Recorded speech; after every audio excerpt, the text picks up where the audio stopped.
20 years later, whatever happened to the architects of the Iraq War? Where are they now? Did their record of support for a brutal and illegal war based on brazen lies and embarrassing incompetence lead to professional ruin, criminal charges, prison? No, of course not. They've done just fine. Iraq, the region, and the whole world would be better off without Saddam. Tony Blair, the British Prime Minister who joined America's disastrous war in Iraq because he didn't have the guts to say no to George W. Bush. After that display of courage, Blair was bestowed with the UK's most senior knighthood just last year. Oh, and the man who didn't like Saddam's dictatorship has since made millions advising the Saudi, Emirati, and Kazakh dictatorships. We're helping the people of Iraq and Afghanistan to build free societies. After sending the US armed forces into a quagmire in Iraq, former Secretary of State Condoleezza Rice is now overseeing a quagmire on the football field, this time as part owner for the Denver Broncos, who ranked last in their division this past season. Go Condi! I was a big supporter of waterboarding. Vice President Dick Cheney, who was once dubbed the Prince of Darkness, is now apparently the Prince of Hope. Yes, him and daughter Liz are glowing symbols for friendly bipartisanship, shaking hands with Democrats at the January 6th anniversary, and perhaps silently thanking Trump for setting the bar so low.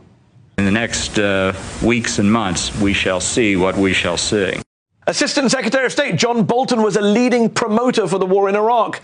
Today, well, he's still doing exactly that, promoting it, defending it, on this very show. None of those deaths ever keep you up at night? You don't know what you're talking about.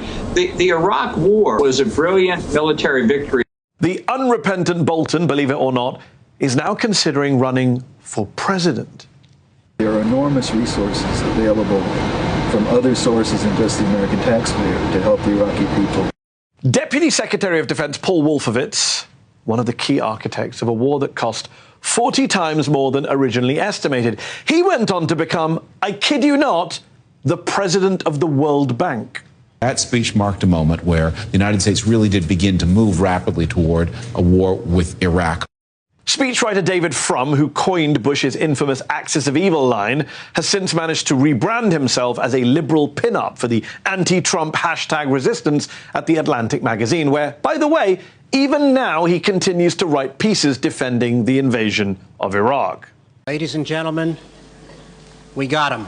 Paul Bremer, the man who George Bush made viceroy of post-war Iraq, went from running the occupation from the Green Zone in Baghdad to running bunny slopes in the Green Mountains of Vermont, where he now works as a ski instructor. And look, he may have overseen civil war and sectarian massacres during his time in Iraq, but hey, be fair, Bremer also opened Iraq's first ski resort. Those lucky Iraqis. And last but not least, we have a Democratic senator who had been pushing for war against Saddam Hussein for years before the US actually invaded. A man who not only voted for the Iraq war, but rallied support behind regime change. These weapons must be dislodged from Saddam Hussein, or Saddam Hussein must be dislodged from power.